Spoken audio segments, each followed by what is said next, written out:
La main de Marion effleura la mienne comme un éclair dans la nuit.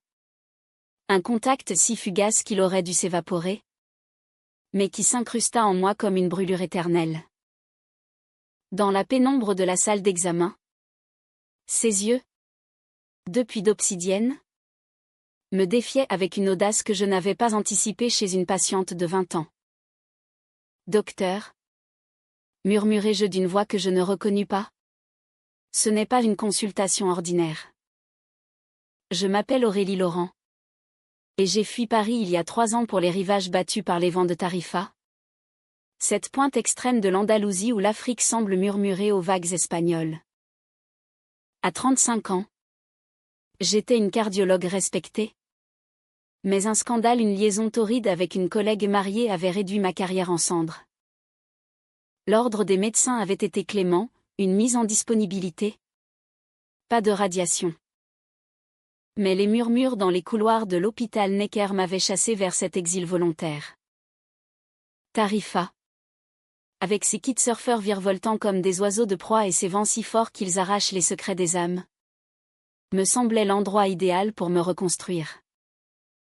J'y avais ouvert un petit cabinet, soignant les locaux et les touristes égarés, loin des intrigues parisiennes. Pourtant, ce soir-là, alors que le soleil se noyait dans l'océan, Marion avait franchi ma porte et tout avait basculé. Elle était entrée sans frapper, trempée par une averse soudaine, ses cheveux noirs collés à ses épaules comme des algues marines. 20 ans. À peine. Mais une présence qui emplissait la pièce d'une urgence palpable. « Je m'appelle Marion Vega. » avait-elle dit d'une voix rauque, avec cet accent andalou chantant qui roule les airs comme des cailloux dans un torrent. Mon cœur. Il bat trop vite. Trop fort. Comme s'il voulait s'échapper. Ces mots étaient un appel au secours. Mais ses yeux disaient autre chose, un défi. Une invitation voilée. Je l'avais fait asseoir sur la table d'examen, écoutant son pouls sous mes doigts gantés. Irrégulier. Fiévreux. Tachycardie sinusale. Probablement due au stress ou à l'adrénaline d'une vie trop intense. Tarifa n'était pas un havre de paix, c'était un carrefour de passion, où les surfeurs côtoyaient les artistes ratés et les âmes en fuite. Respirez profondément. Marion. Dites-moi ce qui vous amène vraiment. Elle avait ri. Un rire bref et amer. Comme un éclat de verre brisé. Ce qui m'amène ? La vie. Doctorat. Elle me serre la gorge depuis que ma mère est partie. Cancer. L'année dernière. Et maintenant ? Ce cœur qui galope comme un cheval sauvage. Ces mots me transpercèrent. J'avais perdu ma propre mère à l'âge de 15 ans. Un accident de voiture sur l'autoroute A6. La douleur. Cette bête tapie. Ressurgit en moi comme une marée. Je retirai mes gants. Un geste impulsif. Et posai ma main nue sur son poignet. C'est là que cela arriva, son pouce s'emballa sous mes doigts. Mais ce n'était plus seulement médical. Une chaleur remonta le long de mon bras. Un courant électrique qui fit trembler mes lèvres. Ses yeux s'écarquillèrent.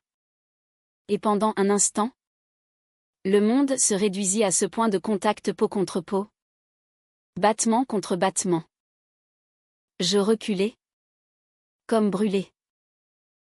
C'est normal. Ce rythme. Du repos. Des infusions de camomille. Et un suivi. Revenez dans une semaine. Mais elle ne bougea pas. Au lieu de cela, elle glissa de la table, ses pieds nus touchant le carrelage froid, et s'approcha si près que je sentis l'odeur de sel et de jasmin sur sa peau. Vous mentez mal, Aurélie. Je l'ai vu dans vos yeux. Vous fuyez quelque chose. Vous aussi. Comment connaissait-elle mon prénom ? J'avais omis de me présenter formellement. Un frisson me parcourut l'échine. Tarifa était un village, les rumeurs y voyageaient plus vite que le Mistral. Les jours suivants furent une torture exquise. Je m'absorbais dans mes consultations, un pêcheur avec une arthrose galopante, une Allemande mordue par un chien errant. Mais Marion hantait mes nuits. Je revoyais son sourire en coin, cette fossette sur sa joue gauche qui creusait un abîme en moi. À Paris, j'avais aimé les femmes avec une discrétion chirurgicale des aventures éphémères dans des bars enfumés du Marais. Mais ici, dans cette Espagne âpre et sensuelle, les barrières semblaient poreuses. Le samedi, je cédai à l'appel du large et louai une planche de kitesurf. Les vents de levante fouettaient mes cheveux. Et l'océan me berçait comme un amant indifférent. C'est là que je la revis, Marion, chevauchant les vagues avec une grâce féline. Son corps mince moulé dans un bikini noir. Ses cheveux fouettant l'air comme une crinière sauvage. Elle me héla depuis l'eau, sa voix couvrant le rugissement des vagues. Doctora, vous dansez avec la mer? Vous aussi? Je m'approchai, maladroite sur ma planche. Et nous nous retrouvâmes côte à côte, nos kites claquant comme des voiles de pirates. La mer guérit tout, dit-elle en riant. Ou elle noie ce qu'on ne veut pas voir. Nous parlâmes pendant des heures, échoués sur la plage de Los Lans. Le sable chaud sous nos corps épuisés. Elle me raconta son enfance à Cadix. Sa mère danseuse de flamenco qui l'avait élevée seule après la fuite du père vers Gibraltar. Elle m'a appris à sentir la musique dans le vent, à ne jamais plier devant la peur. Mais maintenant, sans elle, je suis perdue. Ces mots étaient un baume et une lame. Je lui confiai mes propres ombres, la liaison fatale avec Isabelle. La chirurgienne aux mains d'ange et au cœur de pierre, qui m'avait trahi pour un interne plus jeune. L'amour, c'est une maladie incurable. Marion. Et nous, les médecins, on sait mieux que quiconque qu'il n'y a pas de remède. Le soir tomba, et avec lui une complicité inattendue. Nous partageâmes un pichet de sangria dans une bodega enfumée. Les guitares gitanes pleurant dans l'ombre. Sa jambe frôla la mienne sous la table. Un accident calculé. Mon cœur, ce traître, s'emballa à son tour. Quand elle me raccompagna à mon appartement un petit 2 pièces donnant sur la plage, elle s'attarda sur le seuil. Merci pour aujourd'hui, Aurélie. Vous avez un cœur qui bat au rythme du mien. Ses lèvres effleurèrent ma joue. Un baiser chaste qui mentait à son intensité. Je fermai la porte, le corps en feu, et m'effondrai sur mon lit. La ligne éthique, cette barrière sacrée du serment d'Hippocrate, s'effritait déjà sous mes doigts. La semaine suivante, elle revint pour sa consultation. Cette fois, pas de pluie, pas d'urgence feinte. Elle portait une robe d'été légère, imprimée de coquelicots rouges, qui soulignait la courbe de ses hanches. Mon pouls est stable. Doctora. Mais mon âme. Elle a besoin de vous. Je tentai la distance professionnelle, un stéthoscope entre nous. Des questions précises sur ses symptômes. Mais quand je l'auscultai, penché sur son dos nu, son souffle chaud contre mon cou, je perdis pied. Aurélie, chuchota T.L. Arrêtez de jouer. Je sais que vous ressentez la même chose. Ces mots étaient une sentence. Je posai le stéthoscope, mes mains tremblantes encadrant son visage. Nos lèvres se rencontrèrent dans un baiser vorace. Un raz-de-marée qui balaya les interdits. Sa bouche avait le goût du sel et du vin. Ses doigts s'enfoncèrent dans mes cheveux comme des ancres. Ce fut le début d'une danse dangereuse. Nos rendez-vous devinrent des rendez-vous volés, promenade au coucher du soleil le long des falaises de Punta Paloma, où le vent portait les échos des vagues comme une sérénade. Elle m'emmenait dans des fêtes gitanes, où les corps se mêlaient dans une transe de palma et de canté-jondo, et je la serrais contre moi dans l'ombre, nos souffles se mêlant au rythme des tambours. Marion était une tempête, impulsive, passionnée, avec cette jeunesse qui rendait chaque caresse une découverte. À 35 ans, j'étais la terre ferme qu'elle cherchait, mais aussi la femme hantée par ses fantômes. Tu es ma guérison, Aurélie, me murmurait-elle au creux de l'oreille, levée contre moi dans mon lit au drap froissé. Ne me lâche pas. Pourtant, les ombres planaient. Mes collègues à l'hôpital public de l'Alnéa, où je faisais des gardes occasionnelles, commençaient à murmurer. La Française et la petite Vega? C'est du suicide professionnel. Et Marion avait ses secrets, des appels nocturnes qu'elle esquivait. Un ex-petit ami, un surfeur tatoué nommé Ravière qui rôdait encore autour d'elle comme un loup affamé. Je l'interrogeai un soir, après une nuit d'amour où nos corps s'étaient entrelacés comme des vignes sauvages. Qui est-ce? Ce Ravière? Elle se raidit. Son dos contre ma poitrine. Un fantôme. Rien de plus. Il voulait me posséder. Comme un trophée. Mais avec toi, c'est différent. C'est libre. Je voulus y croire. Mais le destin, ce farceur andalou, avait d'autres plans. Un matin, alors que je palpais son abdomen pour une douleur vague, un alibi pour la toucher, elle se plaignit d'une fatigue persistante. Des analyses sanguines révélèrent l'impensable, une anémie sévère, et des marqueurs inquiétants. Il faut une IRM à Malaga. Marion. Et vite. Ses yeux s'assombrirent. Comme si elle avait toujours su. Ma mère. C'était pareil. Leucémie. Le mot plana entre nous comme un corbeau. Mon cœur se serra, j'étais médecin. Pas magicienne.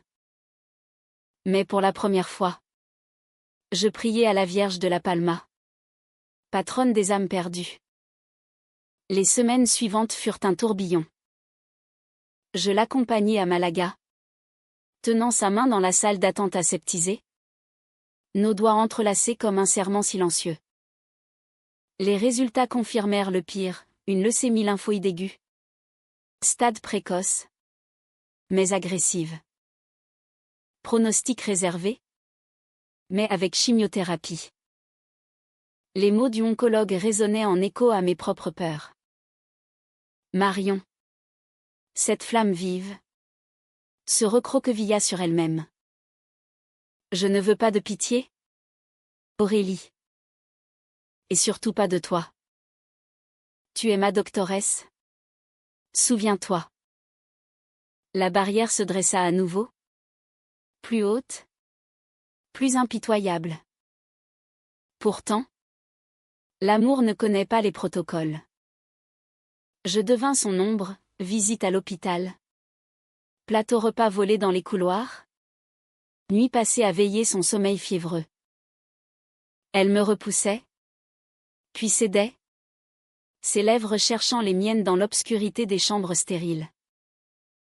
Aime-moi comme si demain n'existait pas. Suppliait-elle. Et je l'aimais ainsi. Avec une ferveur qui effaçait les années. Les scandales. Les serments. Tarifa. Avec ses vents incessants. Semblait nous protéger, les dunes de Bologna comme témoins muets. Les grottes de Nerja comme refuge secret où nos corps se redécouvraient. Mais la trahison guettait. Tapis dans l'ombre des passions. Ravière réapparut un soir pluvieux, alors que je rentrais d'une garde épuisante. Il était là. Devant ma porte. Les poings serrés. L'odeur de tequila sur son souffle. Où est-elle? La salope française? Tu crois que tu peux me la voler comme ça? Ces mots étaient du venin. J'appris la vérité ce soir-là, Marion avait couché avec lui. Des mois plus tôt. Pour se venger d'un chagrin d'amour. Mais pire, Javier était le frère d'un administrateur de l'hôpital. Et il avait des preuves des photos volées. Des murmures distillés. Tu vas perdre ta licence? Et elle? Sa dignité. Le choc me frappa comme une lame. Phénomène de trahison, non pas l'acte passé de Marion la jeunesse excuse les erreurs. Mais le fait qu'elle ne m'en ait rien dit. J'affrontai Marion le lendemain. Dans sa chambre d'hôpital. Les murs blancs témoins de ma fureur contenue. Pourquoi? Marion? Pourquoi me cacher ça? Elle pleura. Ses larmes traçant des rivières sur ses joues pâles. Parce que je t'aime. Aurélie. Vraiment. Javier. C'était avant toi. Avant nous. Un moment de faiblesse. Mais toi. Tu es ma vie. Les jours qui suivirent furent un labyrinthe de doutes et de feux inextinguibles. La chimiothérapie de Marion la transforma, ses cheveux noirs tombèrent en mèches soyeuses sur l'oreiller, révélant un crâne délicat comme une coquille d'œuf. Elle portait un foulard de soie rouge, un cadeau de sa tante à Séville, et riait encore de mes blagues maladroites sur les poisons parisiens. Tu es mon antidote, Aurélie. Même si je te hais pour ça.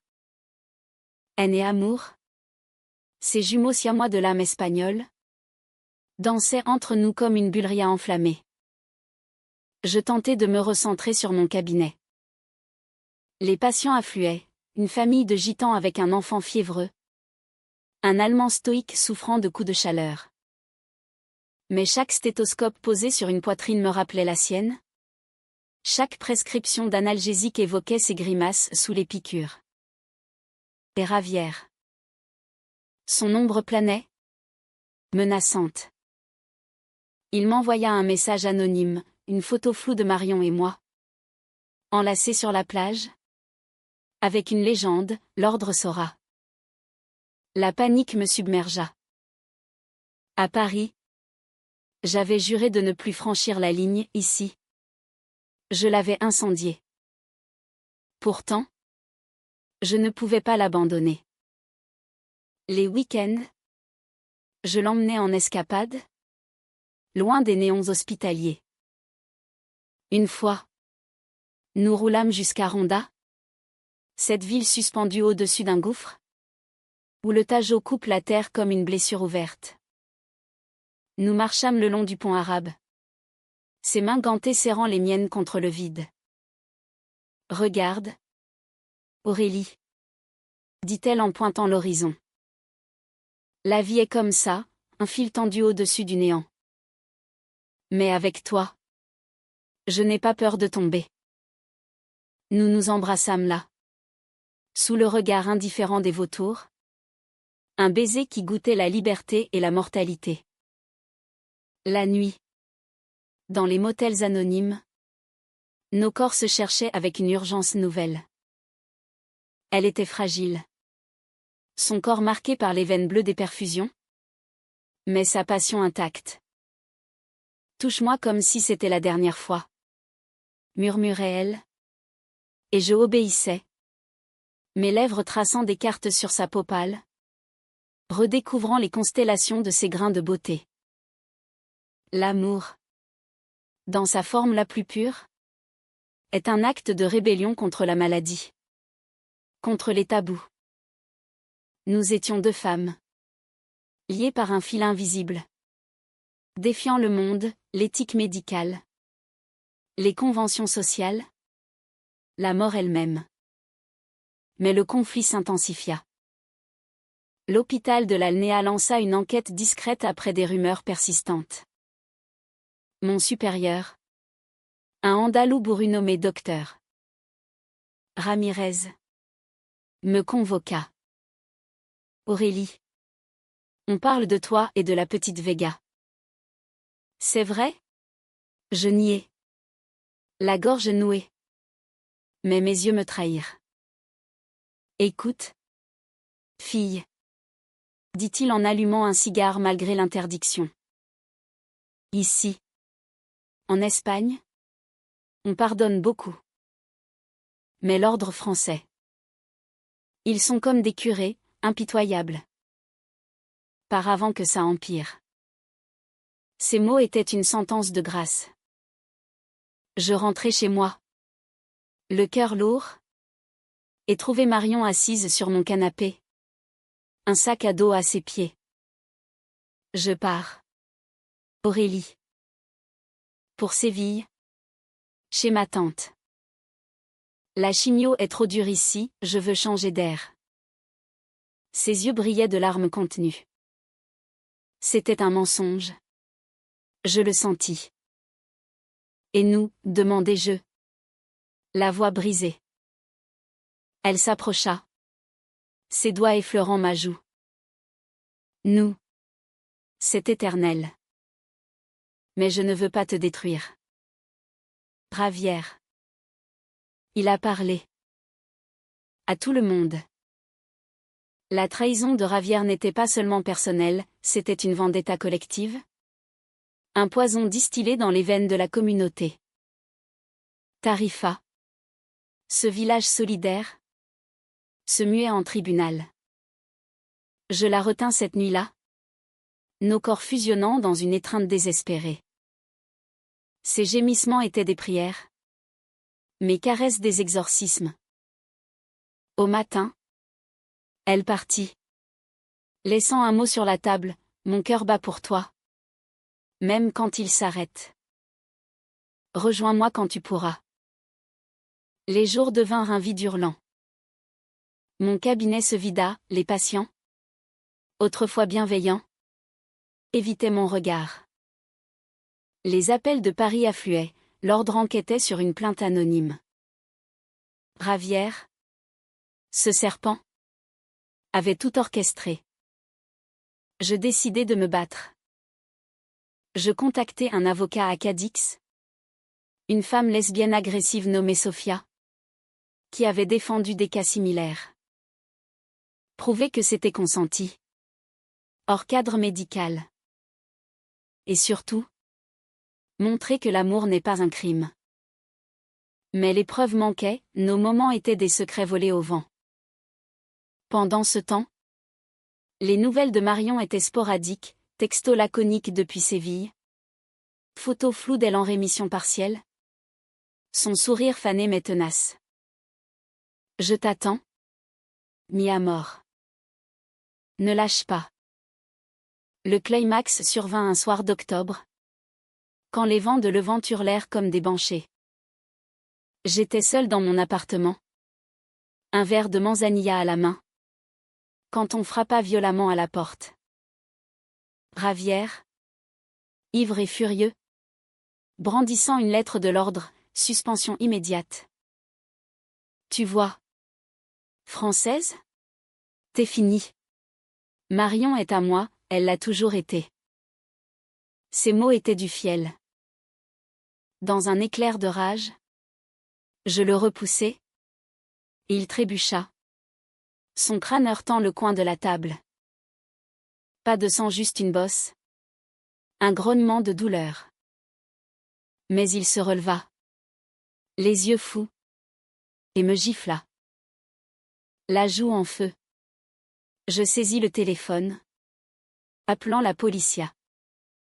L'arrestation fut rapide, Ravière hurla des insultes en andalou, promettant la vengeance éternelle. Mais ce n'était que le début. Le lendemain, les journaux locaux titraient « Affaire scandaleuse à Tarifa, doctoresse française impliquée dans un triangle amoureux violent ». Les rumeurs enflèrent, drogue, chantage, même des insinuations sur l'orientation de Marion. Je devins la paria.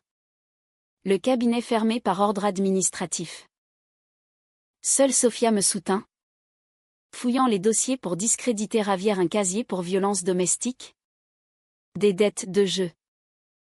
Dans ce chaos, je pris la route pour Séville. Les kilomètres défilèrent sous un ciel plombé. L'autoroute A4 comme une veine pulsant vers le sud. J'arrivai au crépuscule. Devant la casa de la tante de Marion. Une bâtisse ocre au balcon fleuri de géranium. Elle était là. Sur la terrasse. Maigre mais rayonnante sous le soleil couchant. Aurélie. Son cri fut un sanglot. Nous nous étreignîmes. Et le monde s'effaça, plus d'enquête. Plus de vent traître. Juste nous. Deux âmes brisées se recollant comme un puzzle ancien. Mais la nuit apporta la révélation. Allongée sur un lit aux draps amidonnés, elle confessa tout. Ravière. Il n'était pas un ex. C'était un amant récent. Après le diagnostic, j'ai paniqué. J'ai cherché du réconfort en lui. Une nuit seulement. Pour oublier la maladie. Oublier toi non. Pour te protéger. Je pensais que si tu savais, tu me quitterais. Les mots me lacérèrent. Phénomène de trahison, elle m'avait caché non pas un passé, mais un présent.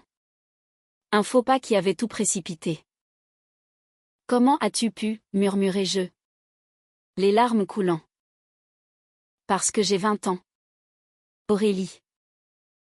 Et toi? Tu es mon éternité. Mais l'éternité fait peur. La dispute fut violente. Des mots comme des coups de couteau, tu m'as utilisé comme bouclier. Et toi? Tu m'as aimé comme une patiente? Pas comme une femme. Nous pleurâmes jusqu'à l'aube. Le Guadalquivir murmurant en contrebas comme un confident las. Pourtant, dans cette douleur, naquit une vérité plus profonde.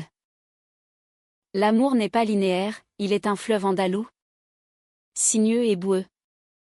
Emportant les erreurs pour les transformer en terre fertile.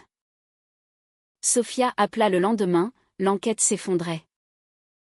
Ravière avoua le chantage sous pression policière, l'ordre classa l'affaire comme « rumeur infondée ».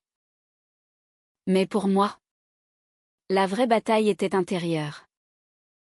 Je rentrai à Tarifa seul, laissant Marion se reposer à Séville.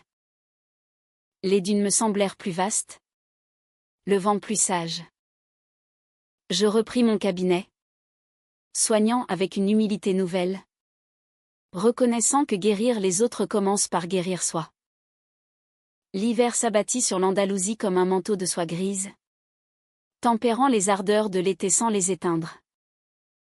Tarifa, engourdi par les pluies rares mais torrentielles, se replia sur ses secrets. Mon cabinet rouvrit timidement, les patients revinrent. D'abord par pitié, puis par habitude. Doctorat, on a besoin de vous, disait-il. Et je hochais la tête, masquant les cicatrices.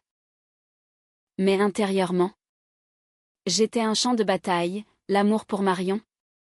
Cette braise inextinguible. Contre la peur de la perte.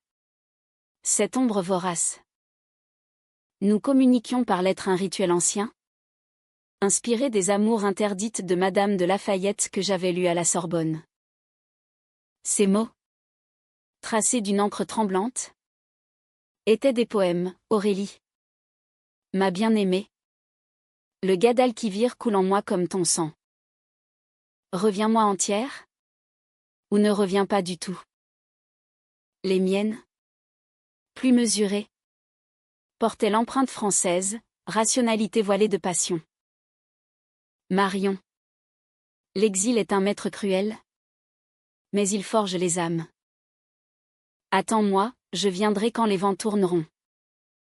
Ravière fut condamné à 6 mois de prison pour chantage et voies de fait. Une justice expéditive qui apaisa les murmures. Tarifa pardonna vite, les villages côtiers ont la mémoire courte, nourris de sel et de vin. Le docteur Ramirez m'invita même à un dîner chez lui, paella fumante, guitare et chant de marin. Tu es des nôtres maintenant? Française. Mais fais gaffe au cœur, ils sont plus fragiles que les vagues. Son clin d'œil complice me toucha, en Espagne. L'amour, même tordu, est sacré. Pourtant, le vrai conflit couvait en moi. La maladie de Marion progressait par à-coups, une rémission fragile, entrecoupée de rechutes qui la clouaient au lit. Ses appels nocturnes, quand la fièvre montait, étaient des supplices. Aurélie. J'ai froid. Viens me réchauffer. Je sautais dans ma vieille cite, roulant les 200 kilomètres jusqu'à Séville sous des étoiles indifférentes.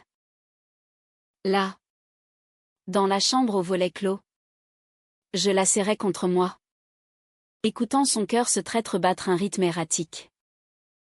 Nos amours redevenaient charnels. Urgentes, ses doigts explorant mes courbes comme un territoire conquis. Mes lèvres apaisant ses plaies invisibles. Tu es ma force, chuchotait-elle. Sans toi, je rendrais les armes. Mais la trahison, cette vipère, ressurgissait dans mes rêves. Je revoyais son corps enlacé à celui de Ravière. Une vision fantasmée mais lancinante. Était-ce de la jalousie? Ou la peur d'être un remède temporaire? Un soir, après une étreinte particulièrement intense, nos souffles mêlés, sueur et larmes confondues, je craquai. Dis-moi la vérité, Marion. Était-ce vraiment une seule nuit? Ou y a-t-il plus? Elle se figea. Son regard fuyant vers la fenêtre où la lune peignait des arabesques sur les tuiles. C'était 2 nuits. 2 erreurs. Il me promettait l'oubli. Et j'ai cédé. Mais toi, tu es la réalité. La révélation fut un poignard. Pas une, mais 2 trahisons ou plutôt 2 faiblesses qui avaient failli nous détruire. Je me levai, nue et vulnérable, ramassant mes vêtements comme des armures. Je ne peux pas. Marion. Pas comme ça. L'amour exige la vérité absolue. Pas des demi-confessions. Elle pleura, s'agenouillant sur le sol de terre cuite. Ses mains suppliantes. Pardon. Mi vida. La maladie m'a rendu lâche. Mais je jure, plus jamais. Je partis cette nuit-là, le cœur en lambeaux, roulant à travers la Mancha sous une pluie battante qui lavait à peine la douleur. De retour à Tarifa, je m'enfonçai dans le travail. Je m'engageai dans une association locale pour les malades du cancer, organisant des ateliers de yoga sur la plage. Une ironie cruelle. Vu mon propre chaos intérieur. Les femmes que je rencontrais, veuves ou survivantes, partageaient leurs histoires, amour perdu, corps trahi. L'amour. Doctorat. C'est comme le flamenco, il brûle. Il saigne. Mais il guérit. Leurs mots, imprégnés de cette sagesse méditerranéenne, me ramenèrent à l'essentiel. Humanité avant tout, je n'étais pas seulement une amante blessée, mais une femme capable de pardon.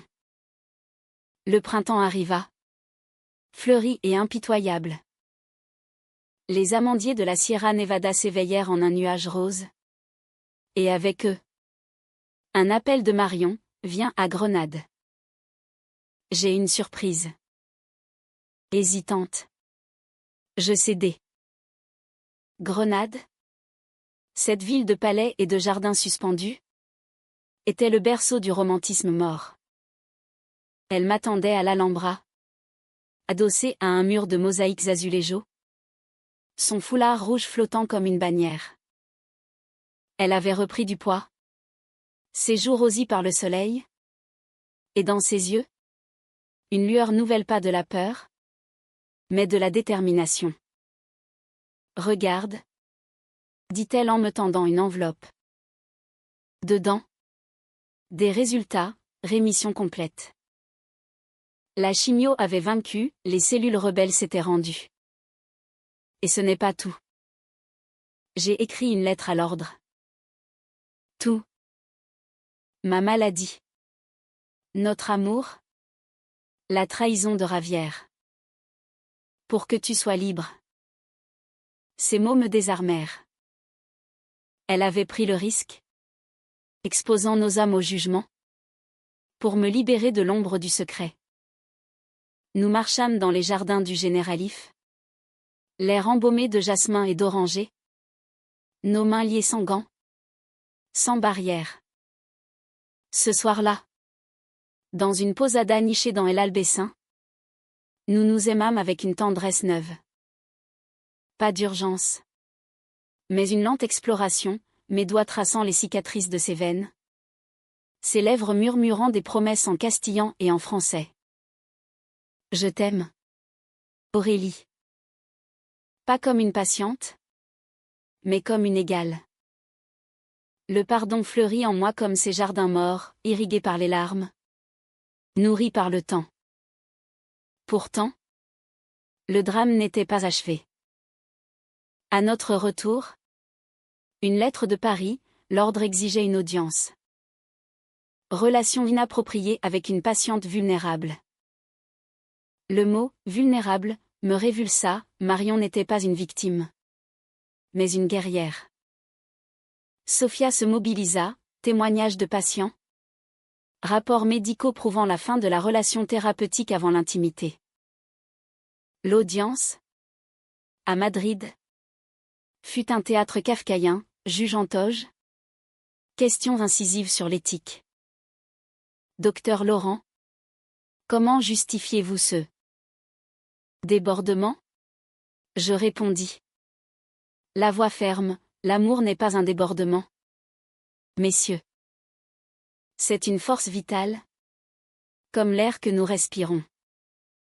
Et dans la maladie, il est le meilleur remède. Marion témoigna par visioconférence. Sa voix claire malgré la distance. Aurélie m'a sauvée. Non pas en tant que médecin, mais en tant qu'humaine. Notre histoire est une leçon, l'amour transcende les codes. Les juges, ces gardiens austères, inclinèrent la tête. Verdict, réprimande. Probation d'1 an. Mais pas de suspension. Une victoire douce amère, gravée dans le marbre de la bureaucratie. Nous fêtâmes à Tarifa. Sur la plage au clair de lune. Avec du cava et des danses improvisées. Ses cheveux repoussaient. Noirs et rebelles, les miens. Châtains.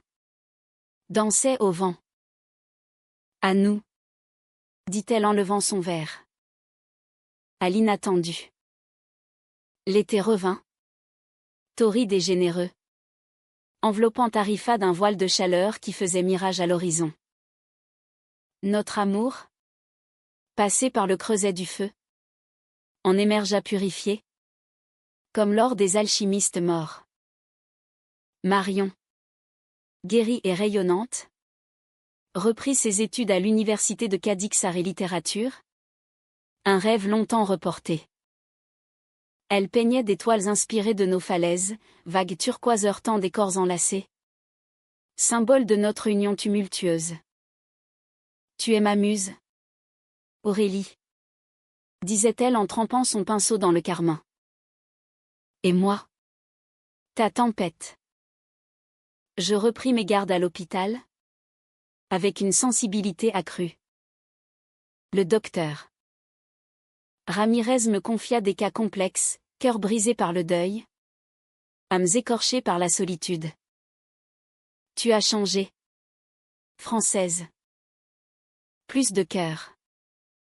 C'était vrai, l'expérience avec Marion m'avait humanisé. Plus de distance froide, j'écoutais les silences, touchais les peurs. Et les week-ends? Nous étions libres, randonnés dans le parc natural de Los Alcornocal, où les chênes lièges murmuraient des légendes celtiques, ou sieste langoureuse dans les grottes de la plage de Val-de-Vacro. Nos corps nus baignés par la lumière tamisée. Mais la vie, cette narratrice impitoyable, réservait encore un dernier tour. Un appel de Paris, ma mère adoptive, celle qui m'avait élevée après l'accident, était mourante. Cancer du poumon. Stade terminal. Viens, Aurélie. Avant qu'il ne soit trop tard. Le conflit intérieur fut déchirant. Quitter Marion, encore fragile, pour affronter les fantômes parisiens. Va, mis à mort, dit-elle en me serrant contre elle. L'amour vrai libère. Il n'enchaîne pas. Ces mots, imprégnés de cette philosophie espagnole fataliste, me donnèrent le courage. Le vol pour Orly fut un voyage intérieur, souvenir d'enfance dans le 5e arrondissement. Balade le long de la Seine. Premier baiser volé dans les jardins du Luxembourg. Ma mère, Élise, m'attendait dans une chambre d'hôpital haussmannienne. Sa silhouette frêle noyée dans les draps blancs. Ma fille, murmura-t-elle en voyant mes yeux rougis. Tu as l'air heureuse. Raconte-moi. Je lui parlais de Tarifa, des vents, de Marion, cette jeune Espagnole qui avait capturé mon cœur comme un papillon rare. Élise sourit, sa main parcheminée serrant la mienne. L'amour, c'est le vent du sud. Il emporte tout, mais il apporte la vie. Ne le combat pas. Elle s'éteignit 2 jours plus tard, paisiblement, sous un ciel de Paris plombé par l'automne précoce. Les funérailles furent un rituel français, discours sobre, rose blanche sur le cercueil, un adieu au Père Lachaise parmi les ombres de Proust et de Curie. Mais au milieu de la grisaille, un rayon, Marion atterrit in extremis. Son vol payé avec ses économies d'étudiante. Elle se tint à mes côtés, sa main dans la mienne, affrontant les regards curieux de la famille. C'est elle, ta compagne? Demanda une tante effarée. Oui, répondis-je. Mon amour. La révélation, libératrice, brisa les chaînes du passé. De retour en Andalousie, nous reconstruisîmes. Marion exposa ses toiles à une galerie de Cadix, la critique locale titra « L'amour au bord du gouffre, une jeune artiste capture l'âme de Tarifa ». Et moi? J'écrivis un journal intime devenu roman. Anonyme. Sur une doctoresse et sa patiente amoureuse. Édité par une petite maison parisienne, il devint un murmure dans les cercles littéraires, une ode à l'amour lesbien. Dramatique et humain. Imprégné de sel espagnol et de brume française. Le climax de notre histoire ne fut pas une tempête, mais une quiétude conquise. Un soir doux. Sur la falaise de Punta Paloma, ce promontoire où les vents se croisent comme des amants, nous échangeâmes des vœux informels. Pas de prêtre, pas d'anneau, juste le soleil se noyant dans l'océan. Et nos promesses chuchotées. Aurélie Laurent, dit-elle, les yeux brillants. Je te prends pour tempête et pour havre. Dans la maladie et la santé. Jusqu'à ce que les vagues nous séparent. Je répondis. La voix émue, Marion Vega. Je t'aime au-delà des lignes. Des cœurs. Des trahisons. Tu es ma France ensoleillée. La vie continua. Tissé de joie simple, dîner de gazpacho sous les étoiles. Voyage à Gibraltar pour voir les singes narquois. Nuit où nos corps, usés mais vivants, se racontaient des histoires muettes. La maladie de Marion resta un spectre lointain, des contrôles réguliers. une vigilance tendre. Et moi? À 37 ans? J'avais appris la leçon ultime, l'amour n'est pas une limite à dépasser, mais un horizon à embrasser. Tarifa. Cette sentinelle de l'extrême nous berça. Les vents de Levante portaient désormais des promesses, non des menaces. Et dans ce paysage âpre, 2 femmes, l'une française, l'autre espagnole, avaient forgé un lien indissoluble, cassé Ashtine dans la passion, émouvant dans la vulnérabilité, romantique dans l'étreinte, humain dans le pardon. Une histoire inattendue? Oui. Mais éternelle comme la mer.